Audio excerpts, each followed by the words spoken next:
My name is Stephanie Chan, 33 years old, from Quezon City. And I currently work in a call center industry as a collection support associate. Now, since the pandemic, I've been on a work-from-home setup. So, for almost 3 years now. So, syempre, dahil din sa industry na to, nung mga previous years, syempre, after work, ang lifestyle ko madalas, inom-inom with my colleagues or friends.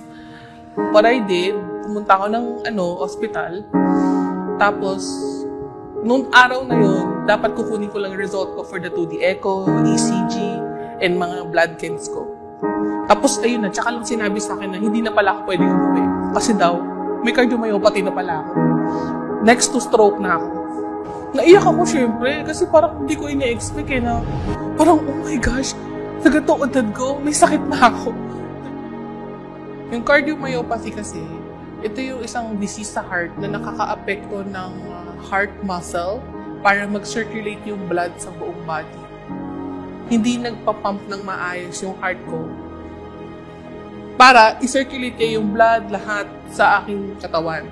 Yun ang dahilan kaya naapektuhan yung heart ko. Dahil sa cardiomyopathy, hirap ako huminga, hinihingal ako, konting lakad lang. As in, kunwari, aabutin ko lang yung gamit sa tapat ko, hinihingal na ako. Oh my gosh, sobrang mahal ng meds ng heart. Mas mahal pa sa may diabetes. So sabi ko, parang guys, gusto ko ng alternative na medicine ba? Yung natural, organic. So I did some research. Nag-research ako about that, ganyan. Tapos kung anong mga results and anong mga feedbacks nila. So sabi ko, I'll just give it a try. Wala namang mawawala eh. Pero syempre, bago ko tinry, tinanong ko muna sa cardio ko. Dating ng results ko, sabi ko, I was literally crying. Sabi ko, oh my gosh, for more than 3 years na nilalaban ko tong sakit ko. Naging normal, as in talaga normal.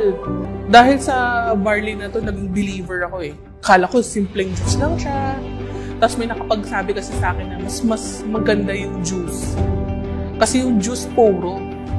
Tsaka sobrang sarap. Aminin ko, I tried other barley juices, pero ito talaga yung pinaka-the best. Kasi nga with stevia siya. Tapos, hindi siya yung talagang lasang-lasang grass. Kaya, magmula na sa ko, I dedicated myself na inumin na siya araw-araw.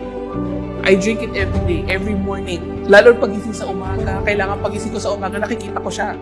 Para talaga ma-remind sa akin na kailangan ko siya inumin. Hindi na ako nag-smoke, hindi na rin ako nag-drink. Tapos, I always make sure na nag-fruits ako, fruits and veggies. Mag-limit sa sarili.